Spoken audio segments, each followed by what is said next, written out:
Hello engineers, स्वागत है आपका आपके अपने चैनल में। और आज हम डिस्कस करेंगे आपके साथ में वेरी इंपॉर्टेंट बेसिक क्वेश्चंस जो एवरी सिविल इंजीनियर्स को पता होना चाहिए। First of all, civil engineering क्या होती है, सिविल इंजीनियरिंग क्या होती है वो डिस्कस करेंगे आपके साथ में। ये सिविल इंजीनियरिंग की डेफिनेशन है। The application of the planning, design, construction, maintaining and operating infrastructure while protect the public and environment, health as well as improving existing infrastructure that may be have been neglected। इसको civil engineering कहा जाता है। Engineers, next question है हमारा one bag of volume cement. ठीक है, one bag cement का bag का वॉल्यूम कितना होता है। इंजीनियर्स, ये सबको पता होता है कि 0.0345 होता है, लेकिन ये निकाला कैसे जाता है, इसका एक सिंपल फॉर्मूला होता है one bag weight divide by density of cement. ठीक है, डेंसिटी ऑफ सीमेंट कितना होता है, density of cement 1440, one bag cement का वेट कितना होता है 50 kg। ठीक है, इसको इक्वेशन क्लियर करेंगे तो 0.0347 आ जाएगा। इंजीनियर, नेक्स्ट क्वेश्चन आ रहा है what is the slope in toilet area. Engineers, हमने अलग अलग साइट पे देखा है, कहीं पे 20%, कहीं पे 15%, कहीं पे 10%। इंजीनियर्स, पहले तो आपको पता होना चाहिए कि ये जो टॉयलेट है इसको दो भागों में बांटा जाता है, ये वेट एरिया और ये ड्राई एरिया। जहाँ मेरा WC और शावर एरिया होता है उसको वेट एरिया बोला जाता है, और जहाँ हमारा वॉश बेसिन वाला एरिया होता है उसको ड्राई एरिया बोला जाता है।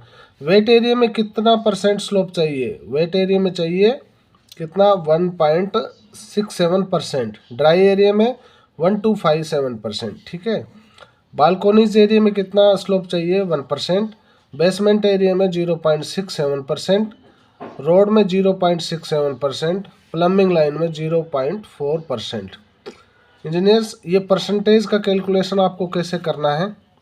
एग्जाम्पल मैंने यहाँ पे दिया है, वेट एरिया की जो लेंथ है कितना है 1500 mm लेंथ है, तो इसमें स्लोप कैसे मेंटेन करेंगे।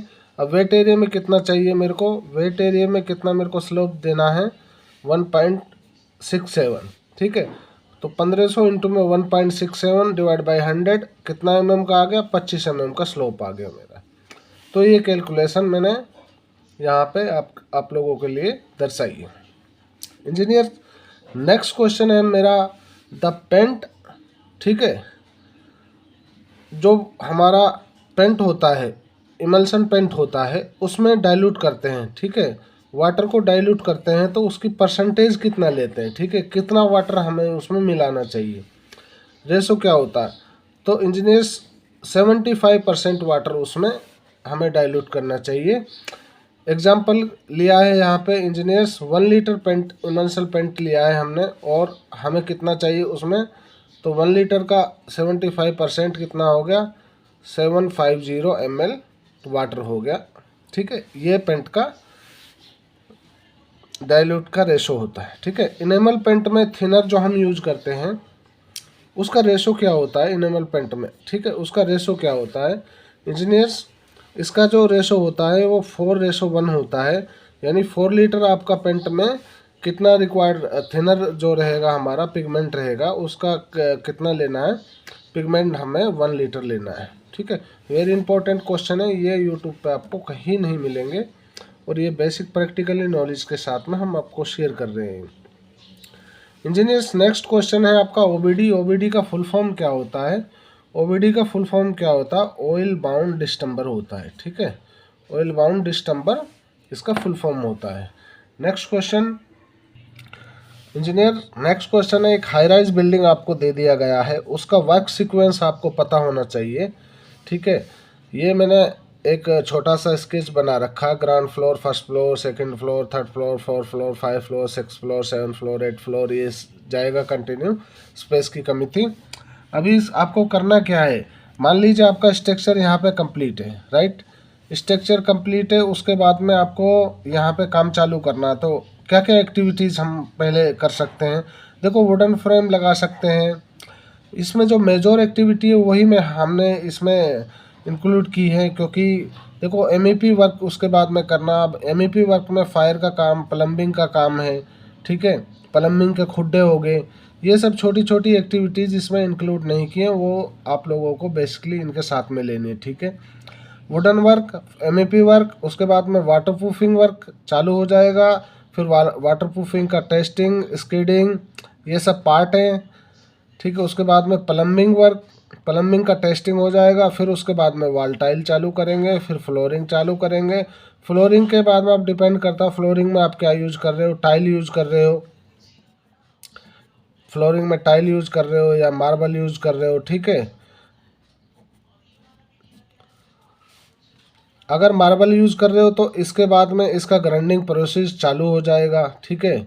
उसके बाद में फॉल सीलिंग, वॉल पनिंग चालू हो जाएगी, ठीक है। उसके बाद में वायरिंग चालू करेंगे, मेन डोर, वायरिंग के बाद में मेन डोर लगा देंगे, मेन डोर फिक्स हो जाएगा। उसके बाद में पुट्टी चालू करेंगे, पुट्टी के बाद में प्राइमर, प्राइमर के बाद में हमारा चालू हो जाता है मेन काम, जो जिसको हम स्नैक फर्स्ट बोलते हैं, ठीक है। अब स्नैक फर्स्ट में क्या होता है, इंजीनियर्स ऑल डायमेंशन जो होती हैं डोर की, विंडो की, ठीक है, प्लम्बिंग टेस्टिंग हो गया, हाई लेवल हो गया, विंडो और यूपीवीसी की डायमेंशन होगी, ये सब चेक करने हैं हमें, इसको स्नैक फर्स्ट कहा जाता है।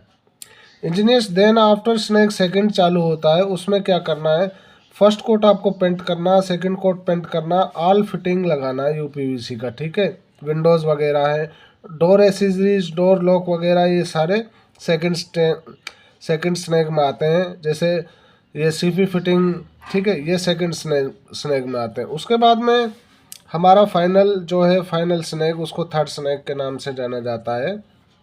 उसमें ऑल फाइनल चेकिंग करेंगे, चाइना वियर, सीपी फिटिंग्स और door, paint, wall cracks, corner skirting, everything check करेंगे बिल्डिंग का, और उसको डीप क्लीनिंग के साथ में चेक करेंगे।